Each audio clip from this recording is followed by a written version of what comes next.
Tonight I'm going to read first commentaries of the Book of Ruth. I've been asked to read this, so I'm going to read the Book of Ruth to you, but I'm reading a commentary from the Hebrew Greek Key Study Bible, and then I'm going to read from another.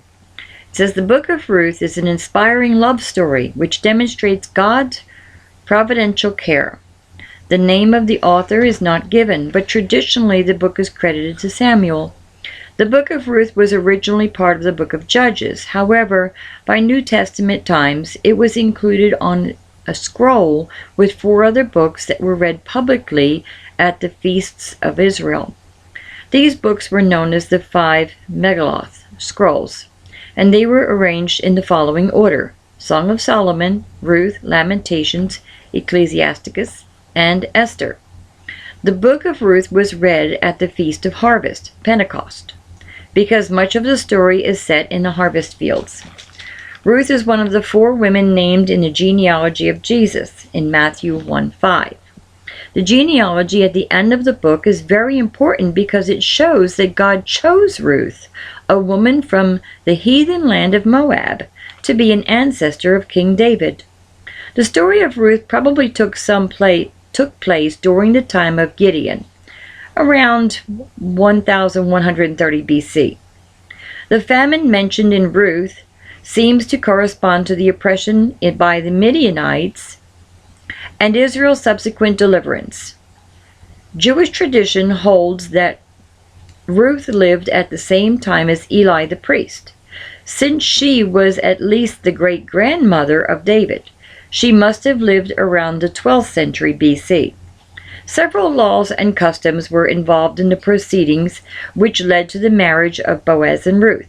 According to Deuteronomy 25:5, if a woman's husband died and she was left without children, her husband's brother was required to marry her so that there could be an heir to carry on the name of the man who had died. Since Ruth's deceased husband, Mahlon, had no other living brothers, she would most likely have remained unmarried. However, Naomi and Ruth decided to sell the land that belonged to Elimelech, Mahlon, and Chilion. The historian Josephus explains that in this case, the nearest kinsman would customarily have the first option to buy the land, but he would also be expected to marry Ruth. The nearest kinsman to Ruth refused to buy the land because in raising up heirs to Mahlon, he would have married his own inheritance. He would have marred his own inheritance. In other words, any children born to him and Ruth would have been heirs to all of his fortune, making it impossible for him to give an inheritance to those of his own family name. Now that comes from the Hebrew Greek Study Guide. Now, I'm going to read from this one because it's got just a little more information, and I really love this Bible. Okay, this is the Open Bible.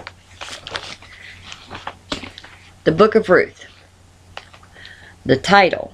The Book of Ruth is named after its heroine, a Moabitess, who, after the death of her husband, journeyed to Bethlehem with her widowed mother-in-law. Ruth occupies an important place in Israelite history because she became the ancestress of King David.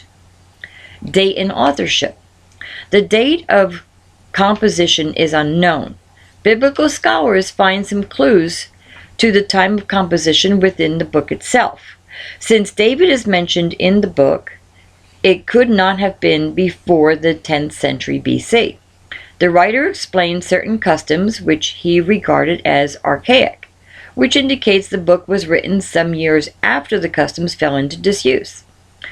How much later than the time of David the Book of Ruth was written is a matter of conjecture, although some scholars date it as late as the 4th century. Others insist on a pre-exilic date. Robert Pfeiffer prefers a date about 400 BC and suggests a gifted writer from the latter period might have patterned his work after earlier models. Edward Young, calling attention to the absence of Solomon's name in the genealogy, suggests that since a later writer would have extended his genealogy beyond the time of David, the book was probably written sometime during the reign of David. The historical background. The period of Judges was one of turbulence and unrest. Tribal jealousies and foreign oppressions weakened the Israelites politically. Idolatry zapped the moral strength of the people who had experienced the power of God at the time of the Exodus. The story of Ruth, however, presents a different side of life during the period of the Judges. Here we read of the joys and sorrows of a godly family from Bethlehem. Ruth, the Moabitess, who became a worshiper of Israel's God, exhibited a faith and loyalty at that time rare in Israel. After the sorrow of losing her first husband, Ruth returned to Bethlehem with her mother-in-law, married Boaz, and became an ancestress of King David. The message? Perhaps one of the main reasons the book was preserved and revered in Israel was because, in the providence of God, Ruth became an ancestress of David the king.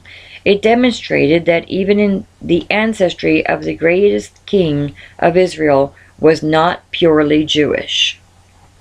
And the introduction of Ruth, a Moabitess, into David's family tree meant that later the son of David, the Messiah, would also be one of her descendants. Any evaluation of the message of this book would have to include these elements. 1. It reveals the custom of the times. The Book of Ruth tells more about the customs of ancient Palestine than almost any other Old Testament book. It tells about famine, communication between Israel and her neighbors, growing of grain, and harvest time. It gives details of reaping and gleaning of grain left for the poor. It tells about the responsibilities and privileges of the nearest kinsman, or redeemer, which is, in this case, passed on to Boaz as nearest kin willing, and gave him the right to marry Ruth. Much of our insight into the customs of ancient Israel comes from this short book. 2. It helps us to understand family life in ancient Israel.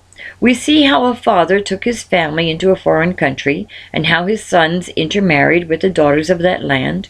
We see tragedy strike and leave Naomi without husband or sons in a strange land. When Naomi turns again homeward to Bethlehem, bereft of all she brought to Moab, Ruth refuses to forsake her. And in her determination to stay with Naomi, Ruth spoke the immortal words which have echoed across the centuries at marriage altars. Whither thou goest, I will go. Such an insight into the life of an ordinary family of that ancient day is a priceless gift. 3. It is an incomparable love story. With tenderness and beauty, the author tells of the faithfulness of a foreign daughter-in-law to the widowed mother-in-law. With the loss of her own husband, Ruth had no ties of blood, marriage, or inheritance to bind her to Naomi. Yet, with a steadfast love, strong and moving, she clings to her and helps to support her. Such love is rewarded in the most dramatic way. It is her very faithfulness in working at the task of gleaning in order to keep Naomi and herself from starving, which brings her to the attention of Boaz. This most eligible of bachelors was attracted to her apparently because of her beauty of character, as well as her natural beauty. The persistence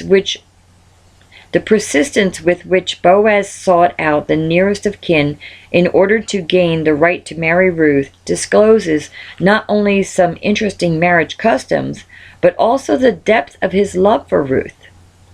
This is one of the greatest love stories of all ages.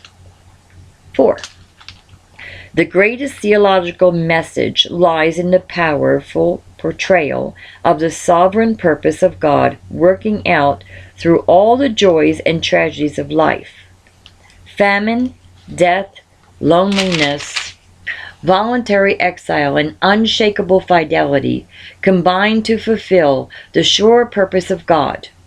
Nothing is able to block the achievement of divine will. This is the deepest message of Ruth. Even the faithfulness of Ruth in the humble task of gleaning was using God's purpose to bring Ruth and Boaz together, to bring the child Obed, and eventually to bring David and David's greater son. Now, that has been 10 minutes already. So I think what I'm going to do is to stop there, and tomorrow we will read. There's only 4 chapters, so we might be able to get through it in just 2 nights. So you have a good night, and I hope you enjoy this. Bye for now.